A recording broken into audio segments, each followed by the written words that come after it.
Head lines आपने जानी और अब खबरें तफसील के साथ। कोरोना वायरस से 33 अफराद जाँ बहक हो गए, जिसके बाद अमवात की तादाद 12,218 हो गई।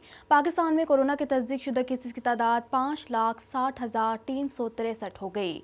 मजीद जानते हैं इस रिपोर्ट में। National command and operation centre के ताज़ा तरीन आदादो शुमार के मुताबिक गुज़िश्ता 24 घंटों के दौरान 1,270 नए केसेस रिपोर्ट हुए। पंजाब में 1,62,875, सिंध में 2,52,719, खैबर पख्तूनख्वा में 69,164, बलोचिस्तान में 18,916, गिलगित बल्तिस्तान में 4,929, इस्लामाबाद में 42,401, जबकि आज़ाद कश्मीर में 9,359 केसेस रिपोर्ट हुए। मुल्क भर में अब तक 83,60,823 अफराद के टेस्ट किए गए। गुज़िश्ता 24 घंटों के दौरान 35,280 नए टेस्ट किए गए। अब तक 5,18,164 मरीज सेहतयाब हो चुके हैं, जबकि 1,743 मरीजों की हालत तशवीशनाक है। पाकिस्तान में कोरोना से एक दिन में 33 अफराद जाँ बहक हुए, जिसके बाद वायरस से मरने वालों की तादाद 12,218 हो गई। पंजाब में 4,994, सिंध में 4,183, खैबर पख्तूनख्वा में 1,980, इस्लामाबाद में 483, बलोचिस्तान में 197, गिलगित बल्तिस्तान में 102 और आज़ाद कश्मीर में 279 मरीज जान से हाथ धो बैठे।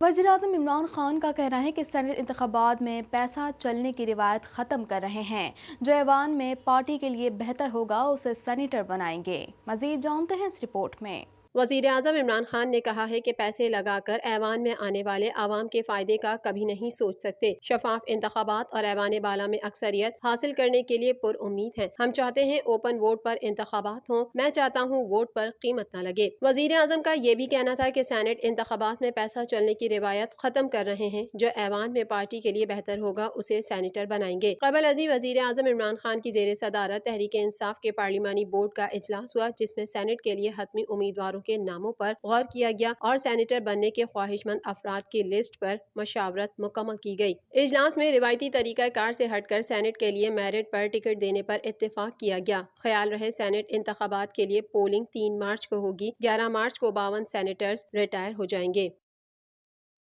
तर्जुमान दफ्तर खारजा जाहिद हफीज ने कहा है कि कोह पैमाओं की तलाश के लिए सर्च ऑपरेशन जारी है। आइसलैंड और चिली के वज़राए खारजा ने कोह पैमाओं के लिए वज़ीर खारजा से राब्ता किया। इस हवाले से मजीद जानते हैं। पाकिस्तान का कहना है कि अमन मश्क का मकसद मंशियात दहशतगर्दी के खिलाफ काविशें करना है। मश्क में 45 ममालिक की बहरी अफवाज ने हिस्सा लिया। हफ्तावार मीडिया ब्रीफिंग के दौरान तर्जुमान दफ्तर खारजा जाहिद हफीज चौधरी का कहना था कि वज़ीर खारजा ने वज़राए खारजा को कोहे पैमाओं की तलाश के लिए हर मुमकिन कोशिश का यकीन दिलाया है। उन्होंने कहा कि पाकिस्तान और UAE के दरमियान दोस्ताना ताल्लुकात हैं। वज़ीर आज़म ने अरब अमारात की क़यादत से टेलीफोन पर राब्ता किया। दोनों रहनुमाओं ने पाकिस्तान और UAE के ताल्लुकात की बेहतरी पर इत्तेफाक किया। UN सेक्रेटरी जनरल और सदर से मकबूजा कश्मीर की सूरत हाल पर राब्ता किया।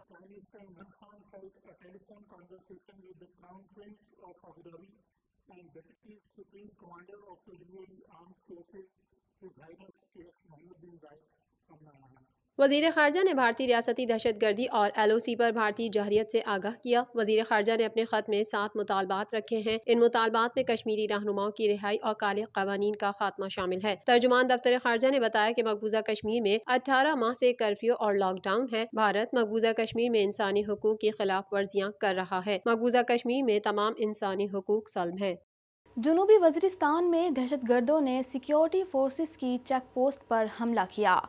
जवाबी कार्रवाई में 4 अमन दहशत मारे गए। दहशतगर्दों से लड़ते हुए पाक फौज के 4 जवान मादरे वतन पर कुर्बान हो गए। मजीद जानते हैं इस रिपोर्ट में। दहशतगर्दों की जानिब से जनूबी वज़ीरिस्तान के इलाके में सिक्योरिटी फोर्सेस की चेक पोस्ट पर हमला कर दिया गया, जिसके बाद जवाबी कार्रवाई में 4 अमन दुश्मन मारे गए। दहशतगर्दों से लड़ते हुए पाक फौज के 4 जवान मादरे वतन पर कुर्बान हो गए। पाक फौज के शोबा ताल्लुकात आमा की जानिब से जारी बयान में कहा गया है कि जनूबी वज़ीरिस्तान के इलाके मकीन में सिक्योरिटी फोर्सेस की चेक पोस्ट पर दहशतगर्दों ने हमला किया, जिसका फौरी जवाब देते हुए सिक्योरिटी फोर्सेस ने 4 अमन दुश्मनों को हलाक कर दिया, जबकि दहशतगर्दों से लड़ते हुए पाक फौज के 4 जवान शहीद हो गए। ISPR के मुताबिक शहीद होने वालों में लांस नायक इमरान अली, सिपाही आतिफ जहांगीर, सिपाही अनीसुर रहमान और सिपाही अजीज शामिल हैं। सिक्योरिटी फोर्सेस की जानिब से इलाके में क्लियरेंस ऑपरेशन जारी है।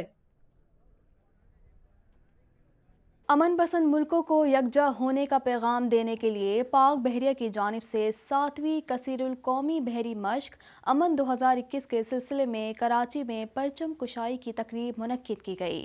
مزید جانتے ہیں اس رپورٹ میں۔ پاک بحریہ نے 7ویں کثیر القومی بحری مشق امن 2021 کا انعقاد کیا ہے۔ اس ضمن میں کراچی میں پرچم کشائی کی پروقار تقریب منعقد ہوئی۔ مشق کا مقصد امن پسند ملکوں کو یکجا ہونے کا پیغام دینا تھا۔ Commander Pakistan fleet rear admiral Naveed Ashraf بحری مشق امن 2021 میں شریک ممالک کی پرچم کشائی کی تقریب کے مہمان خصوصی تھے۔ تقریب کے آغاز میں 25ویں جنگی بحری بیڑے کے کمانڈر کوموڈور امتیاز علی نے نیول چیف ایڈمرل محمد امجد خان نیازی کا پیغام پڑھ کر سنایا۔ مشق میں تقریباً 45 ممالک کے نمائندگان اپنے بحری اثاثوں، مبصرین اور سینئر افسران کے ساتھ شریک ہوئے۔ تقریب میں 7 دوست ممالک کی شخصیات گیسٹ آف آنر کے طور پر شریک ہوئیں۔ بحری مشق امن 2021 کا مقصد شریک ممالک کے مابین ہم آہنگی اور امن کا فروغ ہے۔ کثیر الملکی مشق کا سلوگن امن کے لیے متحد ہے۔ مہمان خصوصی commander Pakistan fleet rear admiral Naveed Ashraf نے تقریب سے خطاب بھی کیا۔ کثیر القومی بحری مشقیں امن 2021 16 فروری تک جاری رہیں گی۔ صوبائی دارالحکومت کوئٹہ کے کوہ مہردار کے پہاڑوں میں ایک ایسا کورس کرایا جاتا ہے جہاں بچوں اور بڑوں کی پوشیدہ صلاحیتوں کو اجاگر کرنے کے علاوہ بیماریوں سے بچاؤ کے لیے کوچنگ اور بین الاقوامی زبانوں کی کلیوگرافی مفت میں کرائی جاتی ہے۔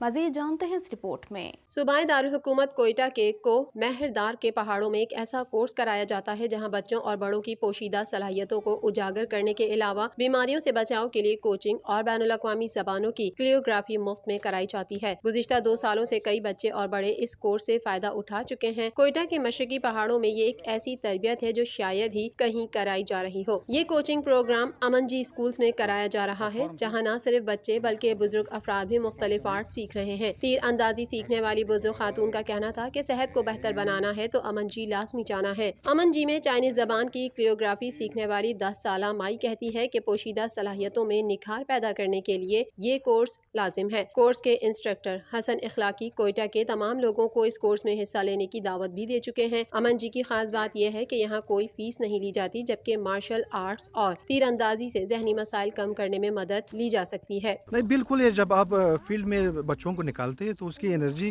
زیادہ ہو جاتی ہے، وہ دلچسپی زیادہ لیتے ہیں بنسبت کہ جب آپ اس کو اسکول کی طرح ٹیبل پہ یا کرسی پہ بینچ پہ بٹھائیں گے تو وہ زیادہ نہیں سیکھتے۔ بچوں کا کام ہی اسی طرح ہے نا، خصوصاً جو بچے جو یعنی 4 سال سے 8 سال کی عمر ہے، وہ کھیلنے کودنے کی عمر ہوتی ہے ان کی، تو ان بچوں کو کھیلنا کودنا چاہیے۔ تو جب اس کو آپ ماحول میں لائیں گے تو وہ جو حقیقی مسائل ہیں، جو روزمرہ کے مسائل ہیں، اس کو سیکھتے ہیں لوگ۔ انتظار کی گھڑیاں اب ختم ہونے والی ہیں کیونکہ پاکستان سپر لیگ کا میلہ 20 فروری سے کراچی میں سجنے جا رہا ہے۔ مزید تفصیلات اس رپورٹ میں۔ پاکستان سپر لیگ میں شرکت کے لیے غیر ملکی کھلاڑیوں کی آمد کا سلسلہ شروع ہو گیا۔ کراچی کنگز کے چیڈوک والٹن پاکستان پہنچنے والے پہلے غیر ملکی کرکٹر ہیں۔ ویسٹ انڈیز سے تعلق رکھنے والے golden wicket keeper batsman Karachi پہنچ گئے۔ اسلام آباد یونائیٹڈ سے کراچی کنگز منتقل ہونے والے پلاٹینیم کھلاڑی کولن انگرام، سپلیمنٹری کھلاڑی افغانستان کے نور احمد اور ہیڈ کوچ ہرشل گبز بھی پہلے ہی کراچی پہنچ چکے ہیں۔ غیر ملکی کھلاڑی ہوٹل منتقلی کے بعد کووڈ ٹیسٹنگ کے بعد قرنطینہ میں رہیں گے۔ پشاور زلمی کے ہیڈ کوچ ڈیرن سیمی کی ہفتے کی صبح آمد متوقع ہے۔ روی بوپارا بھی ہفتے کو کراچی پہنچیں گے۔ شرفین رد فورڈ اور مجیب الرحمان 14 فروری کو کراچی آئیں گے۔ پشاور زلمی کے کپتان وہاب ریاض، شعیب ملک، امام الحق، کامران اکمل، محمد عرفان اور دیگر نے بھی اسکواڈ کا حصہ بن کر سیلف آئسولیشن اختیار کر لی۔ مزید خبریں بھی بلیٹن کا حصہ ہوں گی مگر اس بریک کے بعد۔